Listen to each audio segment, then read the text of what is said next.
Apa kabar pemirsa TVR Parlemen dimanapun Anda berada? Berjumpa lagi dalam program TVR 17 bersama saya Umam Hidayat. Tepat pukul 17 waktu Indonesia Barat, kami hadirkan kepada Anda sejumlah informasi paling baru dan menarik seputar kinerja dan kegiatan DPR RI yang telah disajikan oleh redaksi TVR Parlemen. Pemirsa TVR Parlemen, inilah TVR 17 selengkapnya.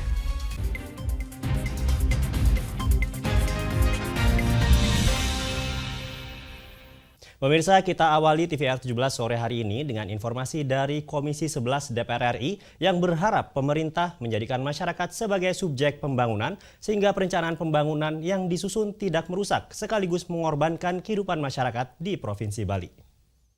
Dalam rangka mendukung iklim ekonomi Bali yang inklusif dan berkelanjutan, anggota Komisi 11 DPR RI Agun Gunanjar Sudarsa meminta pemerintah pusat dan pemerintah daerah mengubah paradigma pembangunan, yakni dengan menjadikan masyarakat sebagai subjek pembangunan.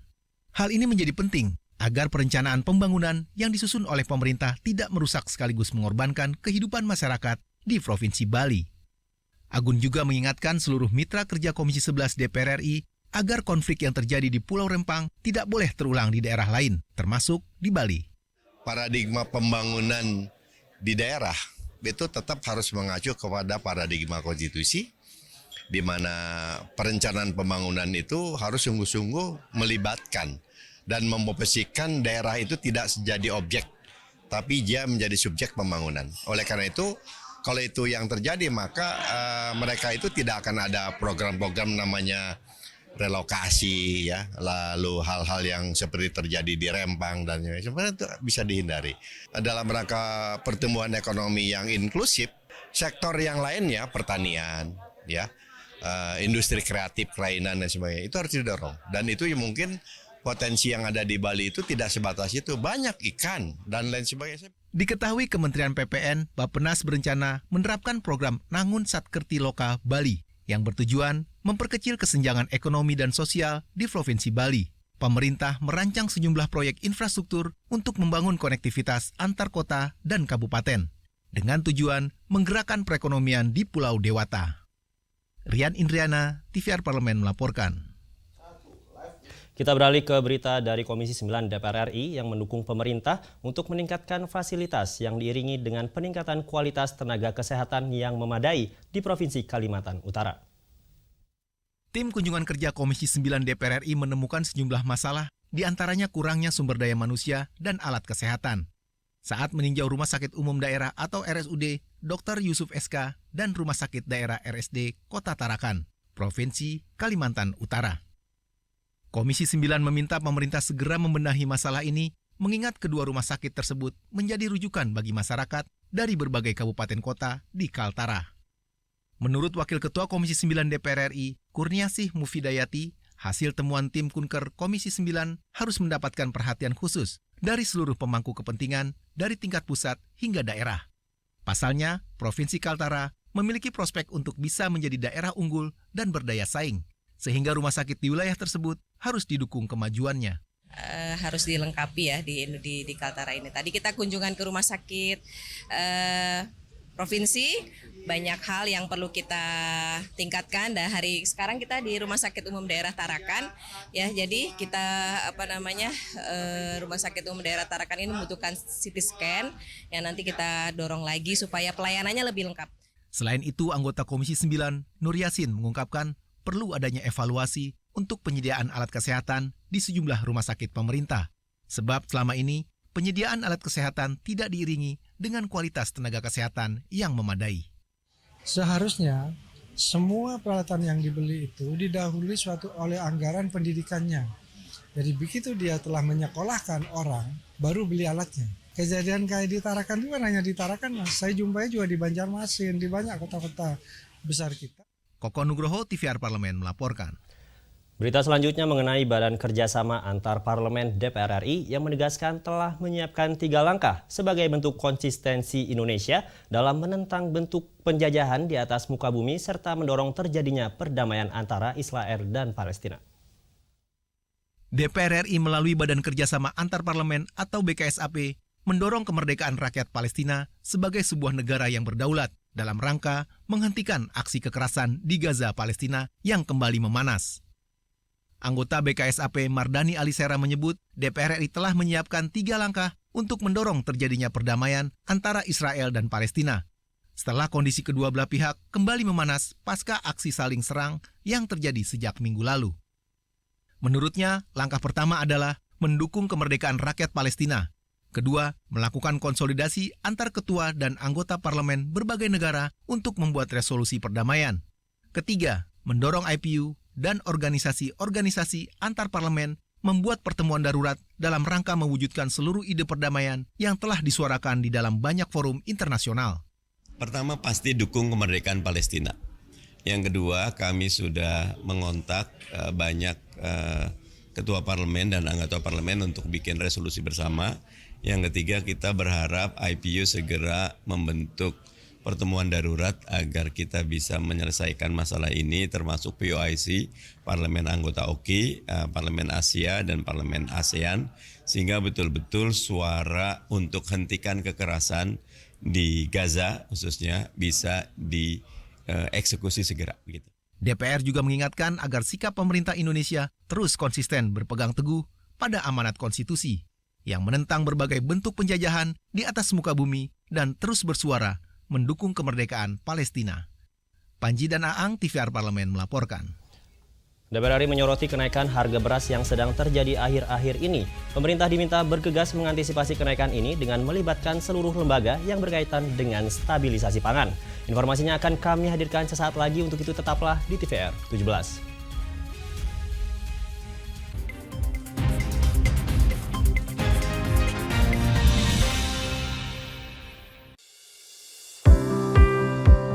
Mengenal tugas dan fungsi DPR RI. Dewan Perwakilan Rakyat atau DPR adalah lembaga negara yang mewakili aspirasi rakyat.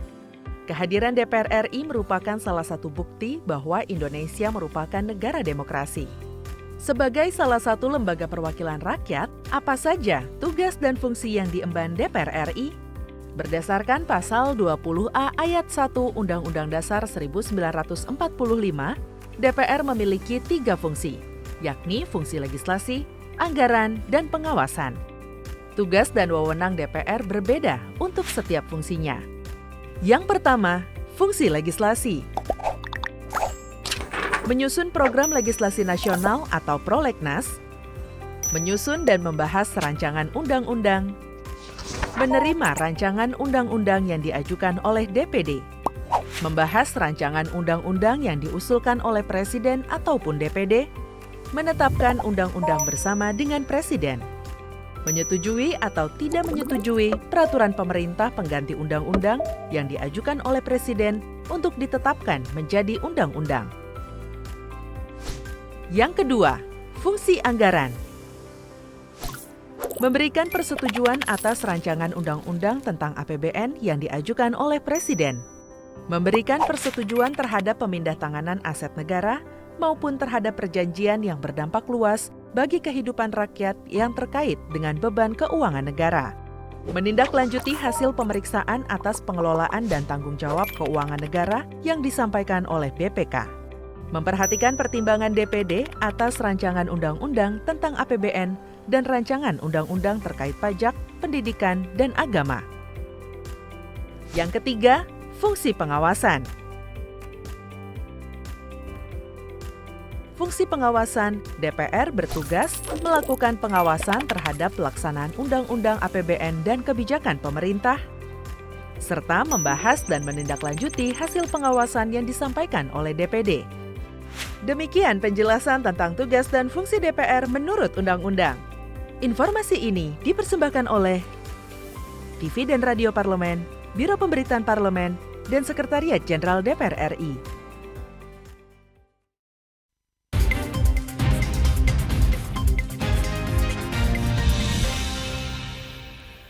Pemirsa, Anda kembali di TVR 17. Kenaikan harga beras ini sudah terjadi sejak awal Agustus lalu yang diakibatkan oleh fenomena El Nino, faktor logistik dan juga spekulan beras. Oleh karena itu, DPR RI berharap pemerintah membuat strategi khusus agar harga beras tidak terus melonjak sehingga semakin mempersulit perekonomian masyarakat. Dan pemirsa, untuk mengetahui informasi selengkapnya, mari kita simak laporan mendalam yang telah dihimpun oleh tim redaksi TVR Parlemen dalam segmen editorial Parlemen berikut ini.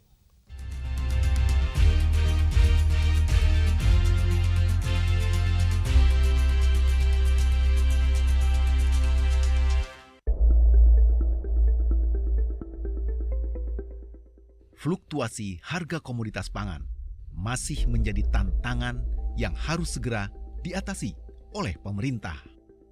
Pasalnya, saat ini disparitas harga pangan masih terjadi di sejumlah daerah di Indonesia. Salah satunya komoditas beras. Upaya pemerintah menurunkan harga beras yang melonjak sejak bulan lalu belum membuahkan hasil. Operasi pasar, impor beras besar-besaran, dan bantuan pangan ke rakyat kecil belum ampuh meredam kenaikan harga bahan pokok ini. Hingga hari ini, harga beras di pasaran masih tinggi. Berdasarkan data Badan Pangan Nasional, rata-rata harga beras premium nasional naik 1,15%.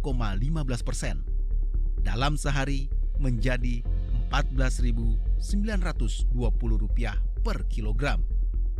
Secara bulanan, kenaikan 7,64% atau Rp1.060 dibandingkan bulan lalu Rp13.860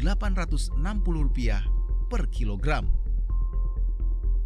Selain El Nino, faktor logistik dan spekulan beras juga menjadi faktor penyebab terjadinya lonjakan harga beras di pasaran.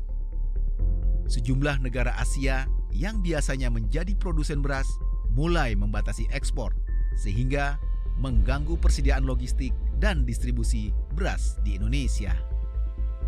Bahwa ada faktor El Nino, ya ada, tapi ini lebih kepada faktor logistik. Kenapa faktor logistik? Karena memang hampir semua negara di Asia itu menahan produknya untuk tidak keluar, jadi tidak ekspor. Nah, kemudian juga harga-harga ini juga ada permainan dari spekulan. Pemerintah punya pekerjaan rumah berat dalam mengatasi kenaikan harga komoditas pangan paling dicari di Indonesia ini. Diperlukan solusi jangka pendek dan jangka panjang dalam menyelesaikan persoalan tersebut. Untuk menekan tingginya harga beras, diperlukan monopoli dan keseriusan dari para pembuat kebijakan. Monopoli pangan harus dilakukan sebagai bentuk intervensi dan upaya pemerintah membuat harga beras kembali normal. Sinergi dan koordinasi lintas sektor juga menjadi kunci dalam mengoptimalkan tata kelola pangan nasional. Pemerintah harus memonopoli urusan pangan, nggak ada kata lain. Ketika pemerintah tidak menguasai stok, maka hukum dagang berlaku. Siapa yang punya barang itu yang mengendalikan harga. Hari ini pemerintah nggak punya stok. Karena apa? Kewenangannya tidak diberikan sepenuhnya kepada Bulog, kepada Badan Pangan untuk menyerap itu semuanya. Oleh karena itu, selama tidak ada monopoli terkait dengan kebutuhan pangan, batu bahan pangan dari kita, dan diserahkan ke swasta, selamanya harga akan seperti ini. Kalau jangka pendek, ya nggak ada cara lain, Mas. Operasi pasar.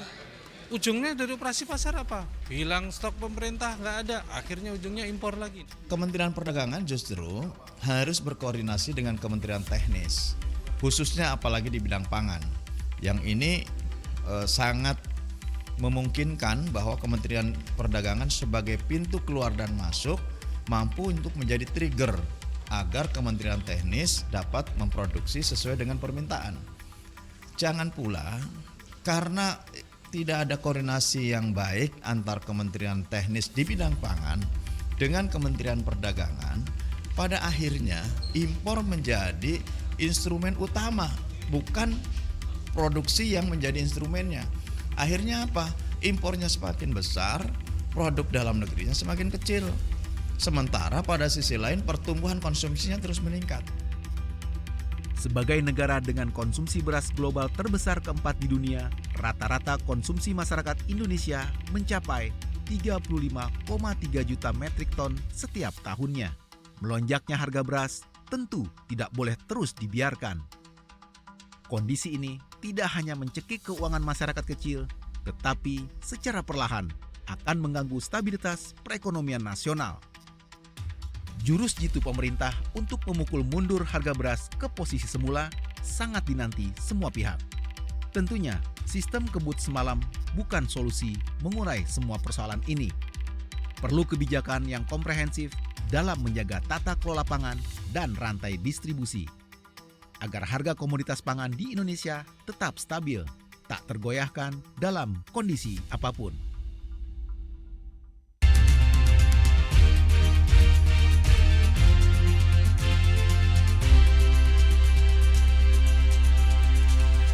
Pemirsa, kekeringan melanda sejumlah daerah di Indonesia dan hal ini mengakibatkan warga kesulitan mendapatkan air bersih hingga ancaman gagal panen. Saksikan informasi selengkapnya. Untuk itu jangan kemana-mana, tetaplah bersama kami di TVR 17.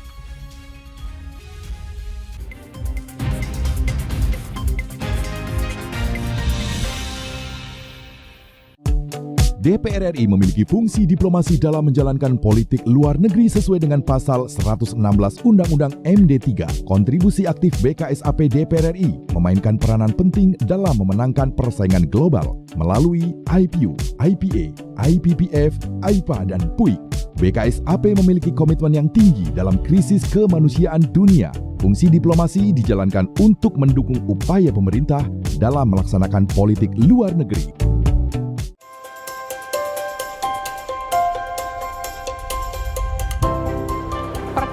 Dalam sejarah Indonesia, tahun 2024 kita mengadakan pemilu serentak, legislatif dan eksekutif baik di tingkat pusat maupun daerah. Catat waktunya, Rabu 14 Februari 2024. Untuk pemilihan legislatif, Anda akan memilih anggota DPD, anggota DPR, anggota DPRD Provinsi, dan anggota DPRD Kabupaten atau Kota.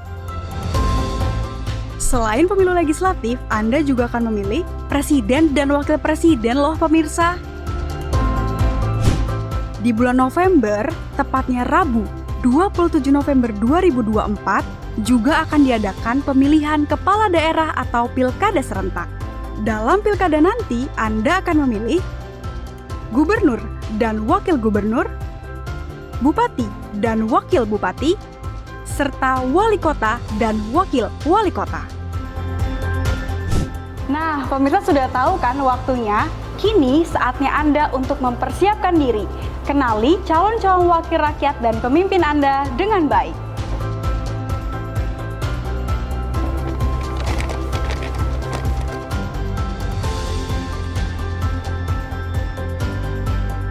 Jangan sampai kesempatan untuk memilih calon wakil rakyat dan pemimpin Anda terlewat begitu saja. Ayo ramaikan pesta demokrasi pemilu 2024 dengan meriah. Demi masa depan bangsa Indonesia.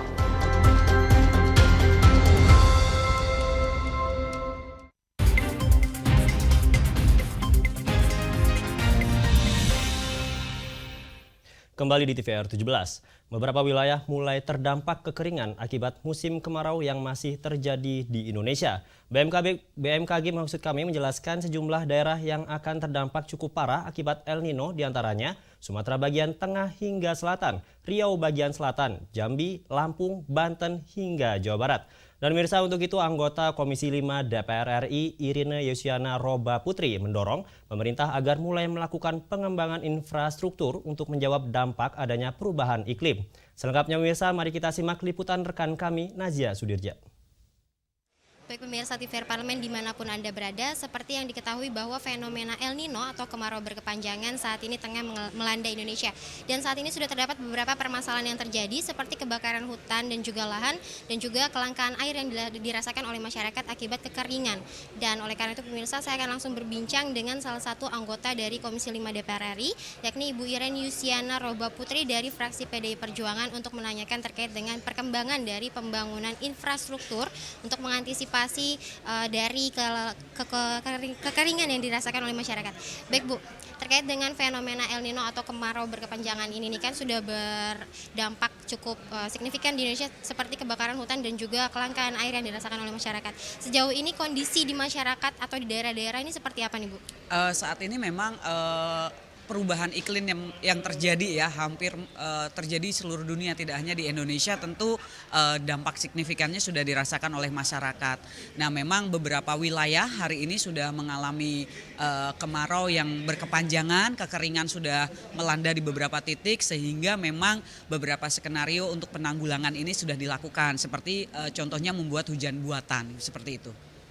Kalau dari Komisi 5 sendiri beserta mitra nih sejauh ini dari perkembangan pembangunan infrastruktur yang akan dilakukan di beberapa daerah untuk mengantisipasi kekeringan ini seperti apa nih Bu?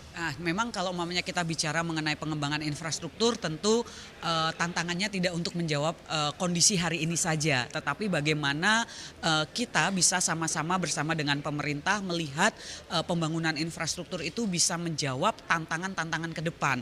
Nah perubahan iklim ini adalah merupakan tantangan yang sangat nyata yang saya juga pikir dan percaya harus segera dijawab dalam pembangunan yang secara real, sehingga alokasi anggarannya pun kita juga harus pastikan ini menjawab tantangan masyarakat ke depan.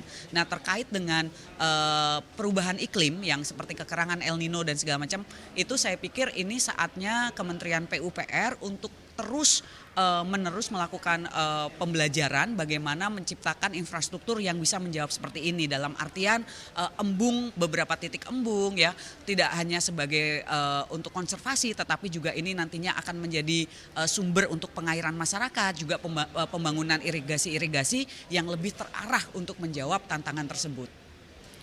Kalau dari Ibu sendiri nih, apa yang harus dilakukan masyarakat terkait dengan masalah kekurangan air, kelangkaan air yang dirasakan saat ini nih? Saya pikir yang harus dilakukan masyarakat untuk menjawab tantangan itu adalah masyarakat memberikan informasi seakurat mungkin kepada stakeholder karena tugas masyarakat ini kan hanya memberikan informasi, tetapi yang memberikan jawaban dan solusi tentu kami, pemerintah dan juga legislatif. Bagaimana kita melakukan penganggaran, bagaimana kita membuat kebijakan, itu yang harus kita berikan. Jadi harapan saya masyarakat mampu bekerja sama dengan kami para stakeholder untuk menjawab tantangan ini, karena saya yakin sebuah perubahan, sebuah solusi itu akan lebih cepat terlaksana, akan lebih sama-sama kita capai kalau kita ngerjainnya sama-sama gitu. Jadi masyarakat juga bekerja sama dengan baik, memberikan informasi, juga memberikan ruang untuk kita bisa bekerja membantu mereka. Terima kasih Bu atas waktu. Terima kasih, selamat siang. Baik pemirsa TVR Parlemen, itu tadi bincang-bincang saya dengan Ibu Iren Yusiana Roba Putri terkait dengan kebakaran hutan dan juga kelangkaan air yang diakibatkan oleh fenomena El Nino ataupun kemarau panjang yang saat ini tengah melanda Indonesia.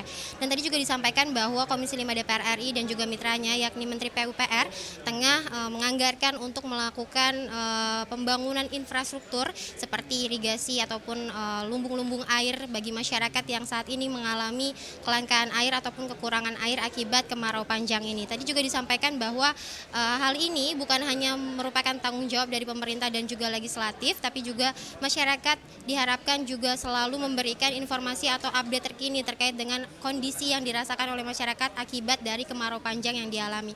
Baik pemirsa, itu tadi yang saya dapat laporkan terkait dengan kondisi kemarau panjang di Indonesia. Saya Nazia Sudirja, kembali ke studio. Dan selanjutnya apa saja yang menjadi topik perbincangan di media online pada hari ini? Usai jeda tetaplah di TVR 17.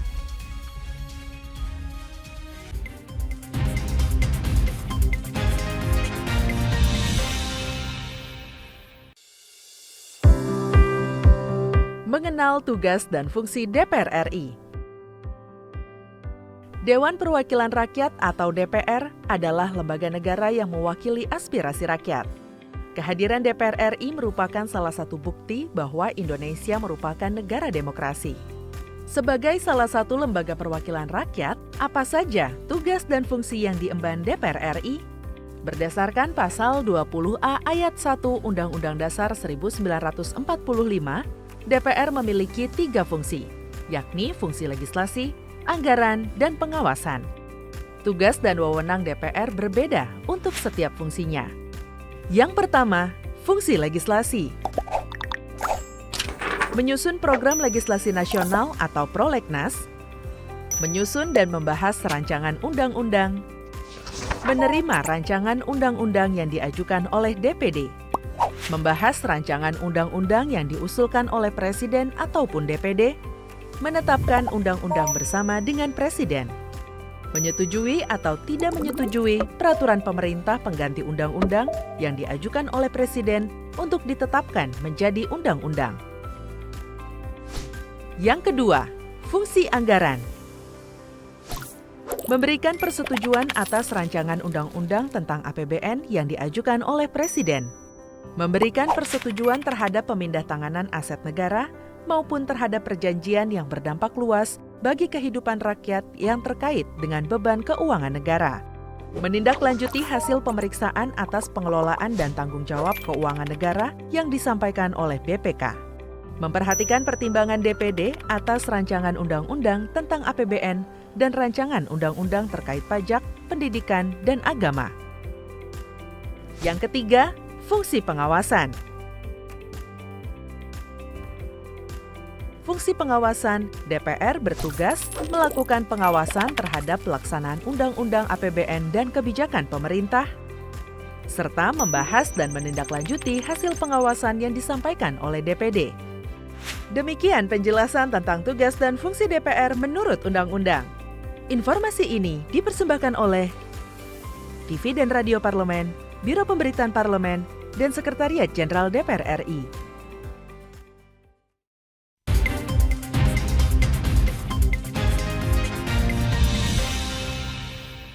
Pemirsa, kita kembali di TVR 17 dan kali ini kita masuk ke segmen media nasional. Mari kita simak isu apa saja yang menjadi sorotan media serta tanggapan dari sejumlah anggota Dewan bersama rekan kami, Rini Reski.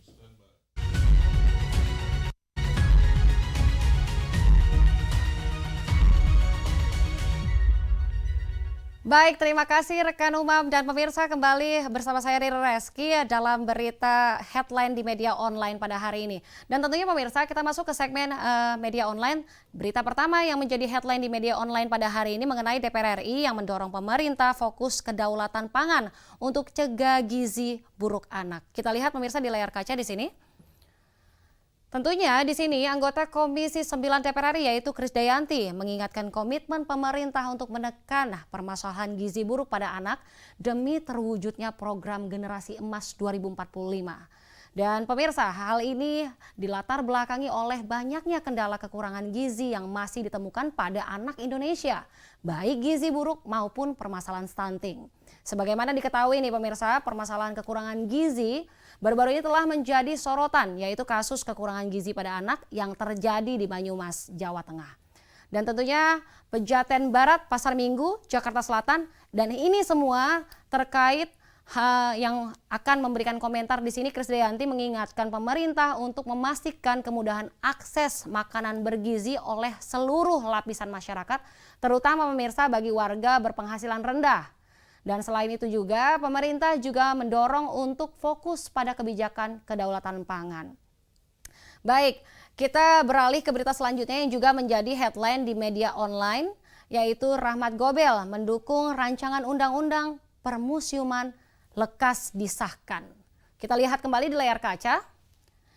Iya, di sini. Di sini juga berkomentar Wakil Ketua DPR RI Rahmat Gobel yang mengapresiasi terselenggaranya pameran bersama Hari Museum Indonesia dengan tema kolaborasi dan juga sinergi yang digelar DPR RI bersama Asosiasi Museum Indonesia atau AMI di Gedung Senayan, Jakarta yang merupakan sejarah pertama dan bertepatan dengan Hari Museum Indonesia ke-8 yang diperingati setiap tanggal 12 Oktober. Tentunya pemirsa, di sini pameran tersebut menjadi momen untuk menggaungkan kembali nasionalisme cinta budaya NKRI, terutama kepada generasi muda bangsa. Di sini juga ia berkomentar dan mendukung hadirnya rancangan undang-undang permusiuman untuk menjawab tantangan pengelolaan museum di era kekinian sebagaimana gagasan anggota DPR RI, yaitu Putu Supatmarudana yang juga Ketua Asosiasi Museum Indonesia, dan di sini undang-undang permusiuman dinilai sejalan dengan Sabta Karsa atau 7 cita-cita terkait permusiuman Indonesia. Itu tadi pemirsa headline di media online yang saya sampaikan. Tentunya terkait dengan DPR RI yang mendorong pemerintah fokus kedaulatan pangan untuk cegah gizi buruk anak, serta Rahmat Gobel yang mendukung rancangan undang-undang permusiuman lekas disahkan. Sekian dari saya, Rin Reski. Kembali ke rekan Umam. Terima kasih, selamat sore.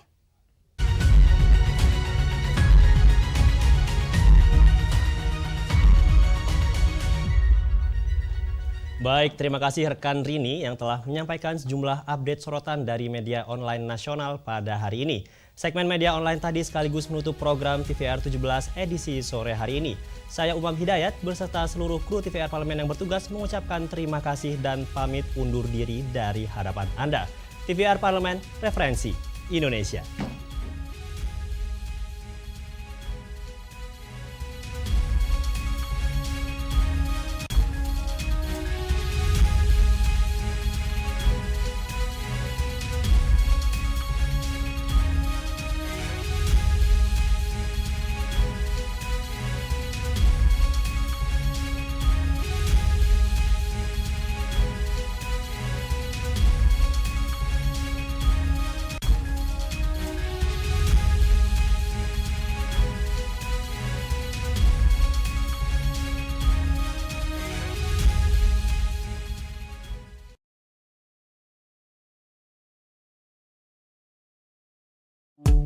DPR RI memiliki fungsi diplomasi dalam menjalankan politik luar negeri sesuai dengan pasal 116 Undang-Undang MD3. Kontribusi aktif BKSAP DPR RI memainkan peranan penting dalam memenangkan persaingan global melalui IPU, IPA, IPPF, IPA, dan PUIK.